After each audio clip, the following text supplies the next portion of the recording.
bold prediction in the headline itself. Tron is going to win SCG Indianapolis. Well, in the hands of Kyle Boggemes, I wouldn't be too surprised. Kyle, an Ann Arbor player. I mean, now he's on a mulligan to 6 here. Turn 1 Tron piece and a chromatic sphere. His opponent, Kevin McLeskey, on humans. This is the type of matchup which really, once again, humans just is going to be a racing deck. Yes. This matchup, I've heard, is pretty close. How you leverage it, your kite sail freebooters, your meddling mages, even Thalia on time can be significant speed bumps for Tron. But you need to draw these cards. You need to hit the right things. You need the Tron deck to not disrupt exactly what you're up to. Oblivion Stone can just take the wind right out of your sails. If you're not set up when Karn comes down, it can be a big deal. So we've seen a couple interesting plays here. On Kyle's side, there's that Malda 6. He has 1 Tron piece, cracked a sphere for a second one, but hasn't found it yet. On Kevin's side, looks like he kept a 1 land hand because it had Aether Vial. So he made a turn 1 Aether Vial. Turn 2 was Champion of the Parish, but that was it. No second land. And actually, Kyle looks like he makes Tron piece, second Tron piece, and then Ancient Stirrings. So if he finds a tower here, he has turn 3 Tron. These Aether Vial hands that aren't really able to cast more spells, they can function well enough. And the way the mana curve of the deck is set up, you're heavy on 2s and 3s. If you draw 1 land, you can apply very significant pressure. Against a deck like Tron, though, you really do need those timely kite sail freebooters, meddling mages on the right things. And especially with the draw that Boggemes has shown to this point. He's got 2 different Tron lands already. He's a tower away from starting to deploy Karns. Maybe Wormcoil Engine. Yeah, Kyle's was on that Stirrings. He had options between an Oblivion Stone and an extra land. He went with the Oblivion Stone and now is hoping, I think, to dodge a Meddling Mage on the stone. Yeah. Yeah, that Oblivion Stone face up. That means that if Kevin has a Meddling Mage, very likely going to be the name. Though, honestly, in general in this matchup, that's probably going to be your blind name, kind of regardless. Sure. And some mana development for Kevin. He end-stepped a Noble Hierarch and then actually drew the land. Kite Sail Freebooter, and we're going to get our first look at Kyle's hand. It's like Forest, Horizon Canopy, Ghost Quarters, no 3rd Tron land, but you just have Expedition Map. There's an Oblivion Stone and a Wormcoil Engine. All right, well, the Oblivion Stone's going to get taken by the Kite Sail Freebooter, so Kyle is left with an Expedition Map and that Wormcoil. Interesting on Kyle's side, he did make Stirrings last turn. He could have made Expedition Map to set him up for turn 4 Tron. Yeah, turn 4 Tron, generally not the goal. One of the elements of Owen's article this week is when he's playing the deck, he always asks himself, how can I set myself up to get lucky? In this kind of game, it's going to be turn 4 activating that Oblivion Stone. And that makes sense for Kyle. And then the last turn, if that Stirrings had hit, then he would have the turn 3 Wormcoil Engine. Kyle went down to 15 on an attack there, however.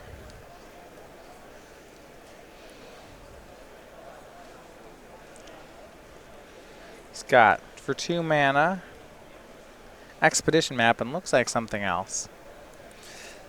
Yeah. Couple options for lands. None of the ones that he was starting the turn with are particularly good here. Really wants to find that tower. He's going to be taking a lot of damage in the interim, fetching it up with this Expedition Map, though. Yeah, he has another mine in his hand. It's the tower-looking mine. Yeah. Oh, look at this spread of Tron lands. 1 white border, 1 black border, mismatched Urza's mine. Maybe all the power plants are black bordered. That would be, I'd be behind that. And Thalia's Lieutenant from Kevin pumps 4 creatures. A lot of damage going to come in here. So we have 2 from the Freebooter, 6 from the Champion, 1 from the Hierarch, and 3 from the Thalia. That's a swing for, I believe, 12 to put Kyle down to 3. Yeah, 12 tracks, and Kyle really needs to sweep the board here. Well, the problem is he needs an O-Stone, and he needs to draw that tower. I don't know if he can sweep the board in time. Right. We know that the mine was the draw last turn, so... Picks up the cards. Had that Wormcoil. He cannot both find a tower and cast Wormcoil that turn, and we are quickly on to game 2. Right. in that situation, he's not even necessarily out of the woods, and in fact, he's just dead on board to the freebooter if he finds the worm coil. So it needed to be that exact string of draws that was already broken up by him missing on the previous turn. So Kyle's going to look to his sideboard for some help, maybe something to slow down Kevin. His full sideboard's 3 Nature's Claim, 2 Surgical Extraction, 2 Thought-Knot Seer, 2 Thragtusk, 2 Beast Within, a single Dismember, a Warping Whale, a Spatial Contortion, and then a copy of Emrakul, the Promised End. A couple removal spells here, the Dismember and the Spatial Contortion. They can deal with Meddling Mage, Kitesail Freebooter, that kind of stuff to buy time. Those are going to be pretty impactful sideboard cards here. Don't really like Thought-Knot Seer in the matchup. It's not so good against Reflector Mage, but Thragtusk can play pretty well here. It's not the most exciting card, mostly looking at those removal spells. Yeah, what I do like about Thragtusk is it has some pretty reasonable play against Reflector Mage. Yep. As opposed to Wormcoil Engine, which, not saying I'd cut Wormcoil Engine, I'd probably just have all of them in. Right. Totally reasonable. Got some main deck Relic of Progenitus to cut. Those don't do too much here. So over at Star City Games, we have our weekly sale, something different every week over on sale at the Star City Games store. This week, we have up to 25% off select promotional cards. See here, you can get your old pre-release cards, Grand Prix promos, some player rewards promos from back in the day, like that Day of Judgment. Those have been on sale all week, and that sale continues through the weekend. StarCityGames.com/weekly sale. A lot of sweet promo cards across the history of Magic. Definitely check that one out. So Ryan, that Hero of Bladehold, did you at that do you own a Hero of Bladehold or a Gliss of the Trader? What was your pre-release card? I certainly owned both. Okay. I know that I had a Gliss of the Trader commander deck for a while. Which one did you pick at the pre-release? I don't remember. Hero of Bladehold is certainly better. Yes. Yes. I think at the time that was known too. Yeah. Oh, it didn't surprise it's kind anyone. of clear if you just read the cards. Being one color is already a big draw, and then Hero Bladehold is just more impactful. If you untap with it, you're probably winning the game. Remember, was the third set going to be New Phyrexia or Mirrodin Pure? We just didn't know. We actually ended up doing a draft. I think that after that pre-release, I got together with my friends, and we had those packs of New Phyrexia and Mirrodin Pure, and we drafted Emperor decks. Because we hated our free time. It was a lot of fun, but that is just not... I forgot about that. That is even just existing. not Magic that anybody would ever play again. I like how you can march blockers to your teammates. That one's nice. Oh, yeah. Okay. What was it? So that was the pre-release. You would get packs that were either Phyrexian, they're Phyrexian packs and Mirren packs, right? There were certain rares you could open in one pack or the other. So if you picked New Phyrexia, you would get more of the Infect kind of things. And Phyrexians winning, whereas Mirrodin Pure, card like the Hero Bladehold, stuff that would be signs of the Mirren winning, the Metalcraft cards. Yeah. Who will win the fight between Magic's greatest villain of all time and a plane of cats and little robots? I have my Pauper Cube double-sleeved. As such, I have a separate box for my lands, and I actually keep them in a box that I won at that pre-release. It's a little short box with a Hero of Oxid Ridge on it that says, "We will endure." I remember that. Yeah, that was the rally cry of the Mirrens. Yeah, pretty cool. They did not endure. Pretty cool keepsake. Yeah, they did not. It was a lie, but, you know, they did their best. And what more can you ask from anybody? I liked the progression through that set, how in the first set there was only black and green cards that had Infect, and then on the second set some white cards started getting Infect, and then on the third set it was like red and blue ones and everything just had Infect. And you're like, oh, it's taking over. I get it. I think that the best draft deck I ever drafted actually came from full Scars of Mirrodin block. I picked one Batterskull. Good, okay. That's a nice card. My draft deck had 4 Blighted Agents. It was all right. Pack 1 was pretty good. That's good. I don't understand. How's this deck gonna win? I also had 3 Razor Swines. That card's just not. That's also unblockable, even though it doesn't have that text on it. Picked up a Corpse Cur or 2 in pack 3. Yeah, this sounds great. It's just one of those. How did nobody else pick up on this kind of drafts? Oh, that was a good deck. Kyle keeping on 7 for our second game. Kevin McLeskey taking a mulligan to 6 here. Yeah, when your draft deck has a mythic rare and 4 copies of a common that are played in both modern and legacy, you're doing all right. I think it's more boring. I remember at the new Phyrexia PT, I had a good draft deck, but it's because I had a mind control from each set. It was like an Enslave, a Corrupted Conscience, and a Volition Reigns. Like, well, this 3 mind control deck's pretty good in Limited. I take things. It wasn't nearly as exciting as what you're talking about. I actually had one of the worst, clunkiest draft decks of all I've ever drafted at that Pro Tour. Have you ever sacrificed a Darksteel Sentinel to a Golgotha Flame Fiend? That's not. I mean, it's like a 6-star. These are both good cards. These are both good cards. Yeah. They're not supposed to combine that way. I liked the Sentinel. It was the most obvious combat trick. You'd have like 5 cards in, and you'd have 6 mana up, and you just say pass, and your opponent would just look at you. You're like, no, I don't have anything. I'm just empty. Just attack me, please, though. Forget about me.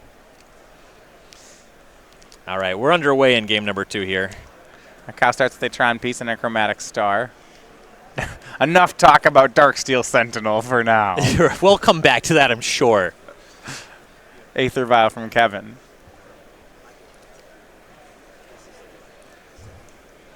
I like Darksteel Sentinel. I hope we'll get back to it. Kyle could play it on turn 3. Just 3 Tron lands up, say go, and you'd be like, you got Darksteel Sentinel, don't you? Even in that draft format, you'd rather have Worm Coil Engine. So I'm not seeing the argument. Look, head-to-head Darksteel Sentinel wins. Okay. Kind of. Well, it does. No, it just does. It's got Vigilance and Indestructible. Worm Coil Engine players gains life. Eventually, the Sentinel wins. Oh, no, wait, it doesn't really. That's just not true. No one wins. We just do this forever. You're just lying. Eventually, I'll probably draw a removal spell for your Worm Coil before you draw it for my Darksteel Sentinel. Boggemes threatening that turn 3 Tron again. Yeah, here we have Finding Expedition map off Ancient Stirrings. If not on turn 3, we'll certainly have it on turn 4. Oh, yeah. You see like Sanctum of Ugin at the front of the hand. It's not really how you want to set it up, but it gets the job done. Let's see if Kevin can actually produce some threats here. A turn 1 champion of the parish was kind of a big deal in game 1. The Ancient Ziggurat the land here. Looks like a Meddling Mage is in hand for Kevin. He's deciding what he might want to set it on. Suppose there's an argument to set it on an Expedition map. Yeah, if you're concerned about Tron being set up and that being the only avenue to get there. Currently just colorless lands, so Sylvan Scrying would still take a turn. In general, I'm going to be biased towards trying to shut off the cards that just cold me in the game. Oblivion Stone generally being the huge hit. If you don't have a lot of pressure, though, you might just try to disrupt Boggemes' development, and as you mentioned, that Expedition map, that is a sure hit. We'll see what he picks.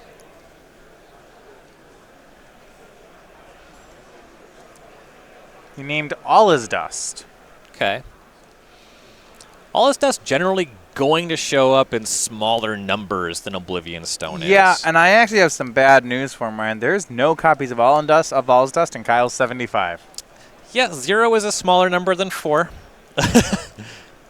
Yeah, that name, I mean, the Oblivion Stone you can see coming, you can play around it, but I mean, All Is Dust doesn't hit Aether Vial. I don't love that name with the Meddling Mage. And now Kyle will continue his development. Here's Expedition map off Sanctum of Ugin. Kevin will vial in the Noble Hierarch. Which means next turn Kyle will have Tron plus a Sanctum to sacrifice. And we'll find out what he has for payoffs. Believe Boggemes on 7 cards, so that usually means that they're set up for Tron and something big. Yeah, he'll have 8 mana, so either one of these 4 Oblivion Stones or 2 Ugins would be a very nice setup on the turn. Yep, and with the pressure that Kevin's presenting so far, depending what he does this turn, even Karn is pretty good on this battlefield. Yeah, and that's actually interesting against humans, right? Because Karn's not always a slam dunk here. Correct. Thalia's Lieutenant, cast here from Kevin. Boggemes is on 4 main deck Walking Ballista. Ooh. A Walking Ballista for 4 could be a big game. Yeah, that's basically just another sweeper in this matchup. Right. The Thalia's Lieutenant slows it down a little bit. As you see, the Hierarch and the Meddling Mage will grow. Meddling Mage attacks in for 3. Kyle will go to 17. It's the first damage of the game onto him. Make that 16 from Exalted. Creature with Exalted attacks. There we go. Or attacking creature gets Exalted. I have Ancient Stirrings, finds a land that produces 2+ mana. If we just ignore that the Expedition map happened there, I could check that box. And Kyle does end step find that third Tron piece, so he'll untap with 8 mana here. And he mentioned Ballista or Oblivion Stone or not All's Dust or Ugin would all be great here. And here is Ugin the Spirit Dragon. Pretty good spot for a -2 on that one. That'll take care of all these humans. Leave the Ether Vial behind, but at 16, not a huge concern for Boggemes. Just start untapping and +2ing that Ugin and shooting down whatever Kevin presents. Pretty good spot. Kevin is going to draw off Horizon Canopy. Ooh, I have that bingo square. And so here we see Ugin. And you mentioned that -2. Kyle has already chosen it. You see the 5 on Ugin. It will exile each permanent with cumulative mana cost 2 or less. And for Kevin, he's going to let it exile the lands as well. Just going to go ahead and pick up the cards. Yep. And from that game, there's really not a lot that Kevin could have done there. He could have played the Meddling Mage differently, though I can't imagine he would name Ugin the Spirit Dragon. The one name discussed that actually could have really mattered there was that Expedition map, but there's really no way of knowing that that actually matters for Kyle's Tron development. Though that might have done it in that game. Yeah, that was just interesting. The right name might have worked. I don't know. In the dark, you don't want to name Expedition map. The argument was that there was already one in Kyle's hand. Right. It's still a hard play to make. On Kevin's side now, let's look at his sideboard as we go to game 3. No one-ofs. He's got mostly 2s and the 3. It's Sin Collector, Auriok Champion, Kataki, Is It Staticaster, Gutshot, Reclamation Sage, and Direfleet Daredevil. I don't know that he wants anything. Yeah, there's a small argument for Reclamation Sage. You can get it in on a window to hit Oblivion Stone before Kyle can sacrifice it, though that's kind of a long shot. As far as main deck cards you really don't want, I don't really think there's anything. You can trim Reflector Mage. There's a reasonable argument for that. You do want to have one anytime Kyle casts a Wormcoil Engine, though. So I don't think you want to be completely off of the effect. Everything else here, though, is just good. It's just creatures with power and toughness. A number of them are disruptive. Yeah, Kevin will get to be on the play for the third game. And we did see how in game 1 that can be good enough. Right. Turn 1 Champion of the Parish hits real hard. Noble Hierarch to accelerate your mana is a big deal in the matchup. Yeah. We'll look over bingo cards here. If you guys want to play along, hashtag Team Matthias doing well. Spell was cast on the draw step during round 1. Jeff Hoagland playing a Vendilion Click. Gonna grab that one. We have not seen an Expedition yet. I have the infinite mana in quote square. Kyle cast he cast an 8-mana spell. Infinite's just sideways 8. Oh, okay. So, but you can, if you want to take that, you must play your bingo card turn to 90 degrees then. That'd be hard to read. I know. But if you want that infinity to be an 8, Ryan, that's just how that line works. I'm good at bingo. I don't know if I'm that good. Sideways bingo is a tough game. Yeah. I have not practiced for the sideways version of the game. Turn 3 win. I have that square in here. If Kyle makes Tron on turn 3, is that good enough? I don't think so. Okay. There's matchups where I might give it to you. I have definitely conceded to Tron before the game is over. And I'll do it again. I'll usually do it. If I'm on the draw with Amulet and I make a turn 2 bounce land and then they go turn 3 Karn, exile your bounce land, I'll usually just scoop to that. Don't need to keep doing that game. Yeah, back when I was playing Grixis Delver, your best ways to win the game, obviously turn 1 Delver was a big deal. Countering a Sylvan Scrying or an Expedition map to keep them setting off Tron was a big deal. Okay. But if there's a game where they just cast a Dismember or a Warping Whale on 1 or 2 and then have turn 3 Tron, I'm ready to pack it in. That's just too much. Things generally don't get better for the opponent over time playing against Tron. Yeah. Keep of 7 from Kevin. Does Kyle keep as well? He's thinking about it. On the draw, he actually needs to ask a fair amount of his deck. Yes. We've seen him set up, trying to go for turn 4 Tron. Wasn't good enough in Game 1. Game 2, the Tron did come down on turn 4, but he was on the play in that game. Also had a huge payoff with it. Turn 4 Tron with a guaranteed Ugin is one thing. In this matchup, though, Thalia, Kitesail, Freebooter, they can really break up that kind of play. You have to ask a lot. And after a lot of deliberation, Kyle's going to go ahead and send the hand back. I will say that with Tron, one of the biggest mistakes you see players make is keeping loose 7-card hands.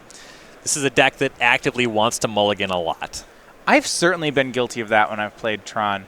I just still, I can tunnel vision the fact that it's a ramp deck. If I see a path to making Tron, it's really hard to throw it back. Mm-hmm. It's kind of the thing that happens the more you play the deck, the more experience you have with these 4-card hands that still cast turn 3 Karn. Yeah. You have a little faith. You registered the deck for the tournament. You got to believe in it. But one of the strengths of this deck is that it mulligans really well. Weak 7-card hands, you just can't do that with decks that mulligan well. The strength of the deck is that on 6, on 5, it still does its thing a pretty good percentage of the time. That's the power of Ancient Stirrings, Expedition Map, Sylvan Scrying. You have a ton of looks at the stuff you want. You just have the best cantrip in the format. What are you doing keeping bad 7-card hands? And Kyle quickly keeps on a 6. And let's see what we can do. Kevin starts on Champion of the Parish. First game without an Aether Vial, but in this kind of matchup, Champion on turn 1 might actually just be the better play. Right. It is good for a lot of damage. For Kyle, Power Plant into Map. Not too hard to make turn 3 Tron from there. But Kevin's second Champion of the Parish might have a very explosive start. We'll see. We'll find out if he has a second land. Yeah. Ooh. He does not. Big win for Kyle. This is a lot of power, but you really need some of your 2-mana plays to follow it up, and Kyle's going to have turn 3 There we Tron. go. Turn 2, turn 1 Map, turn 2 second Tron piece. Now, Kevin has 3 Champions of the Parish. Yeah, I mean, Kyle doesn't have anything on turn 3 that deals with all of them. He'll take 5, go to 13. But this is one of those boards, if Kevin, if he doesn't play a land this turn, that means he can't have Reflector Mage this turn. If Kyle has Wormcoil Engine, that perfectly bridges him into the 8-mana turn. Yeah, there's no way around Wormcoil Engine, and Kyle does, I've got a glimpse at his hand, have an Oblivion Stone. So he only needs to survive 1 turn here. Yeah, and this is a lot of damage. I mean, taking 5 this turn, next turn, you could maybe take 9. I think if Kevin has 2 humans, 12, I believe, is the absolute ceiling, and Kyle's at 13, so he should be able to be fine then. All right, Kyle makes Tron, and he may want to just get... Oh, Walking Ballista on 3, never mind. That's just better. Yeah, this cleanly cleans up that 1/1 champion very easily. You get a block, and if there's no pre-combat human, this is huge. It deals with the 2/2 as well. All right, second land on time for Kevin, meaning if he has Kitesail Freebooter, he can hit this Oblivion Stone before it starts. However, he'll go for Thalia's Lieutenant. And now Kyle's got a pretty good opportunity. Yeah, you can pick off 2 of these creatures. I got to figure that the 1/1 champion and the 2/2 champion where you're going to look right here. Well, if he's committed to making Oblivion Stone, I suppose he could shoot the 1/1 champion and then chump block the biggest champion. It's all the same. Sure. Yeah, that'll save you the most life. If you have that land rolled up in the Oblivion Stone, that makes a lot of sense. But then it's forcing you to crack it, and it's for, what, 1 extra life point? I don't know. Might not be worth it. We'll see how Kyle chooses to play. I got to figure you want to crack it next turn kind of regardless. Yeah, it's just like envisioning a world where you hold it is pretty hard. Mm-hmm.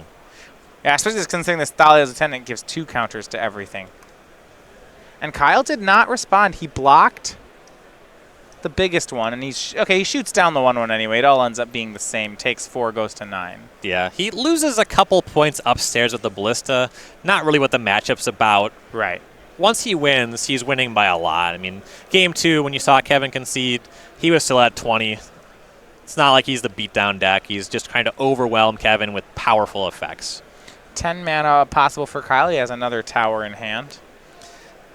Tower Ulamog here is better than Oblivion Stone if he has that. Just exile those champions. That Thalia's Lieutenant's not breaking in through that.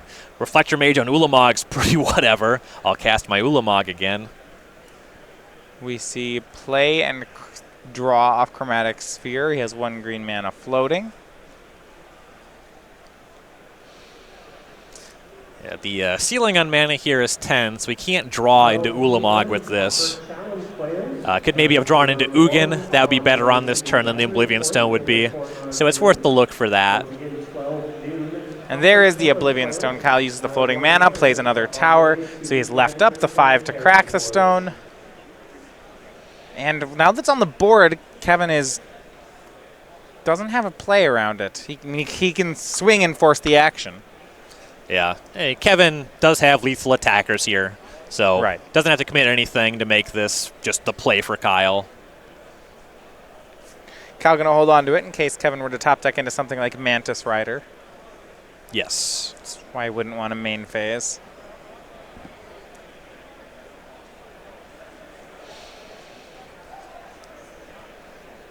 And things get pretty tough for Kevin going forward. Kyle stabilized at 9, which means it's going to take a couple cracks from Mantis Rider. All 3 creatures sent into the graveyard. Kevin with 2 mana gets to rebuild for a turn.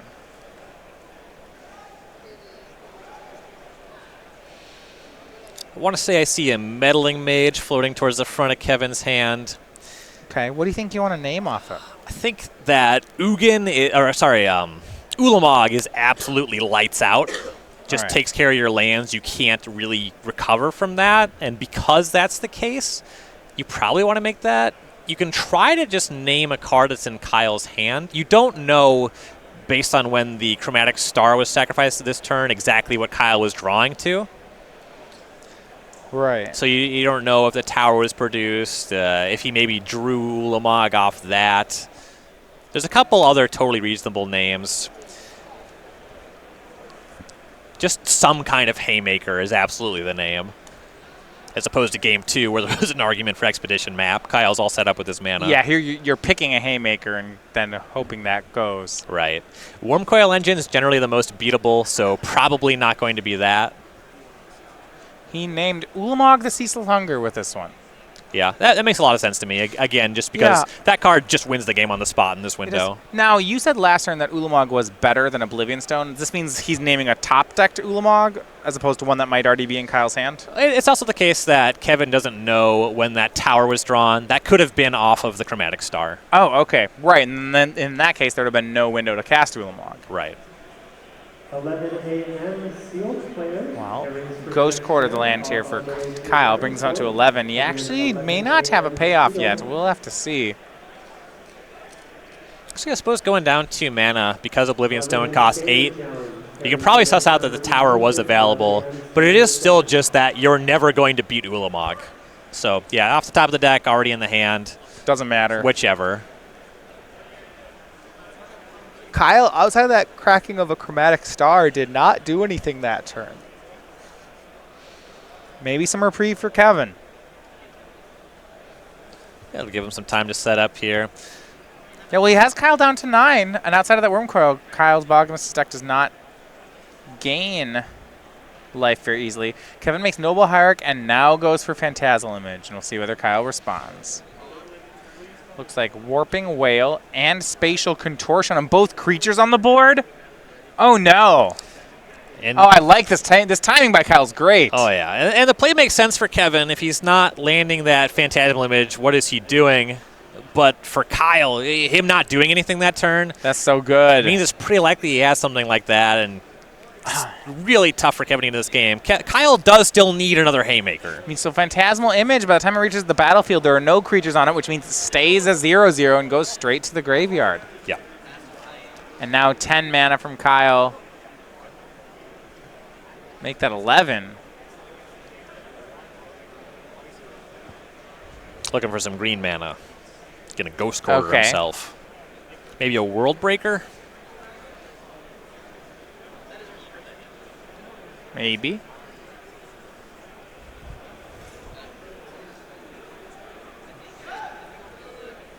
Actually, that'd be tough. Looks like because to make room for these Walking Ballista, he's not on that one.